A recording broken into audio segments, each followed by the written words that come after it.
बी मरण ती किडा मकोडा आहे, त्याची किंमत नाही. फक्त शेतकऱ्याला बळी राजा, कृषी प्रधान देश एवढं केले.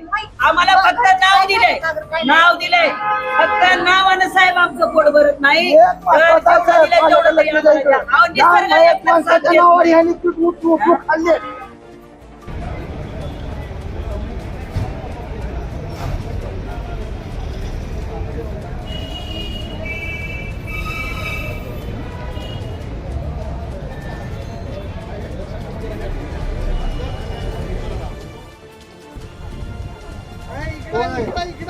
इकडे तोड करा ना, आता तोड इकडे करा, त्याला बाहेर पडू देऊ नका.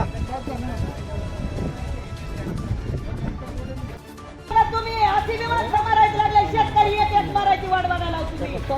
शेतकरी मेल्यावर आवश्याला खतर काय? शेतकऱ्याला बळीराजा म्हणता, जगाचा पोशिंदा म्हणता, रोज एक शेतकरी मारायला लागला.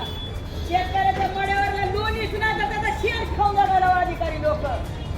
शासनाच्या योजना सुद्धा कवर उभारणार पडत नसले आणि तुम्ही वाट बघता काय? अरे मारा एक एक जण उडी आहे ह्यांच्यापाशी. खोटं लावते पुन्हा.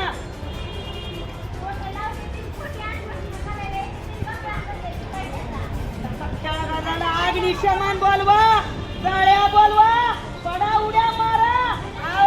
12 वाजल्यापासून माणसावर गेले, ती कुठे गेला? तू गेला काय? कुठे गेला ती भरणी? मामा स्वतःचा बी भरला ना, प्रशासनाचा बी भरा गेला काय?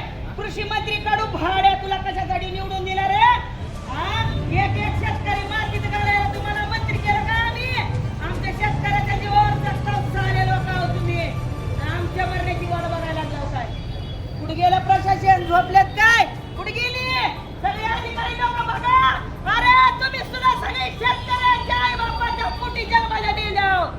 अरे तुम्ही सगळी बघणारी लोक शेतकऱ्याच्या पोटची पैदा झालेली लेकराव, आणि ही अधिकारी लोक, प्रशासन लोक, ज्या शेतकऱ्याच्या शासनाच्या योजना आहेत ना, त्या योजना बळकावतात. 12 कोटीचा घोटाळा केला.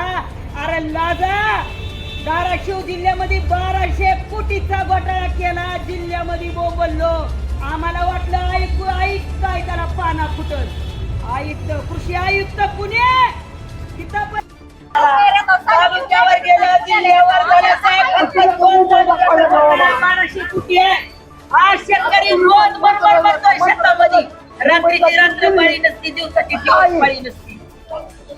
ओला दुष्काळ जाहीर करायचा, रोज एक शेतकरी आत्महत्या करते. रोज असली माऊली विधवा हो तुमच्या पुढे येते. कशासाठी? जर प्रशासन एवढा मोठा शासन शेतकऱ्याला योजना देत असेल, पीक बियाणं देत असेल, कीट देत असेल, तर जाती कुठं? आणि ह्याचा घोटाळा तुम्ही करता. तुमच्या पगारी असताना सुद्धा तुम्ही शेतकऱ्याचे पैसे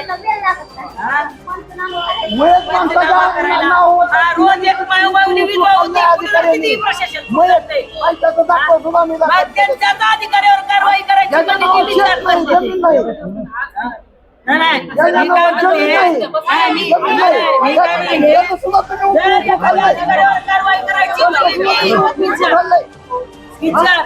एखाद्या अधिकाऱ्यावर कारवाई करायची म्हणले की विचार नाही. राहू द्या साहेब, बघा किती जाऊन मारायचं की इथं मरतो. काय नाही, जगण्यात काही अर्थ राहिलेला नाही.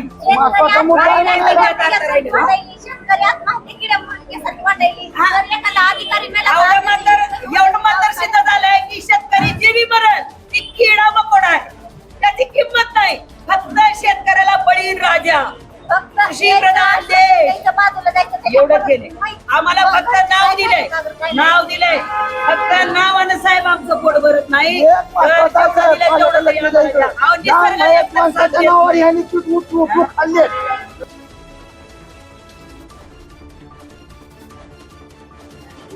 नमस्कार, मी देवशाला शरद गंभीर. मी पण इथं आज आंदोलनाला आलते, कारण माझ्या मिस्टरांनी आज 10 महिन्यापूर्वी आत्महत्या केली. त्यांनी नाही म्हणलं तर 1200 कोटीचा घोटाळा केलाय.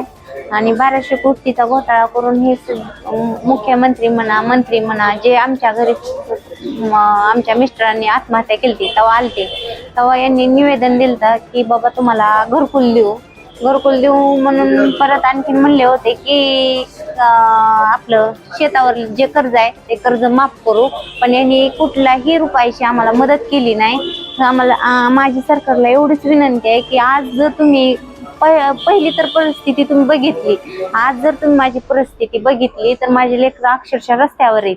कारण आमच्या घरातला करता गेलेला आहे. त्यामुळं कळकळीची विनंती आहे की तेवढं घरकुलचं आणि कर्जमाफीचं तेवढं आम्हाला मदत करावी. आणि राहिला घोटाळ्याचा प्रश्न, तर ते घोटाळा आज जसे माझे मिस्टर गेले तसे कुणाचे जाऊन सरकारने जिथल्या तिथं दखल घ्यावी, जिथं रुपया द्यायचा आहे तिथं आठवण्यात तरी म्हणजे शेतकऱ्याची मदत करावी. आणि असं म्हणजे कुणाला आत्महत्या करायची वेळ येऊ नये ही कळकळीची विनंती. रब्बी 2026 पेरणीसाठी शासनाने शेतकऱ्यांना काही निविष्ठा म्हणजे बियाणं, खत, औषध दिलं. त्याच्यामध्ये ते फवारताना अशा शेतकऱ्याला काय होऊ नये म्हणून एक संरक्षण किट पण दिलं. पण ह्या जे बेजबाबदार अधिकाऱ्यांनी हे सगळं निविष्ठा जे शेतकऱ्यांना पोचवल्या त्या चुकीच्या मार्गाने पोचवल्या त्या. आणि ह्याच्यामध्ये एक समिती नेमली, आपण तक्रार केल्यानंतर समिती नेमली. समितीच्या अहवालामध्ये 12 ते 13 कोटीचा भ्रष्टाचार याच्यामध्ये आढळून आलेला आहे.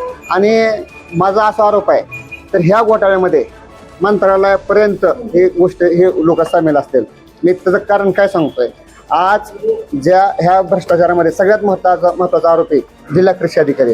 ह्या जिल्हा कृषी अधिकाऱ्याला वाचवण्यासाठी मी त्यांना 22 तारखेपासून निवेदन देतो, पण 22 तारखेपर्यंत आता आयुक्तांनी सुद्धा कुठल्या ह्याच्या प्रकारे दखल घेतलेली नाही. म्हणजे मला असं वाटतं की ह्या निविष्ठाचा जे काही आर्थिक फायदा होता हो, हे फायदा आयुक्तालयापर्यंत पण आला असेल आणि वरील मंत्रालयापर्यंत गेला असेल.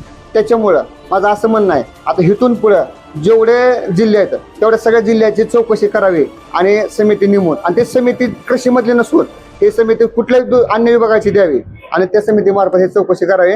आणि येणारी रक्कम हे कृषी मंत्र्यापासून कृषी सहाय्यकापर्यंत सगळ्यांच्या नावावर टाकून ते पैसे वसूल करण्यात यावे.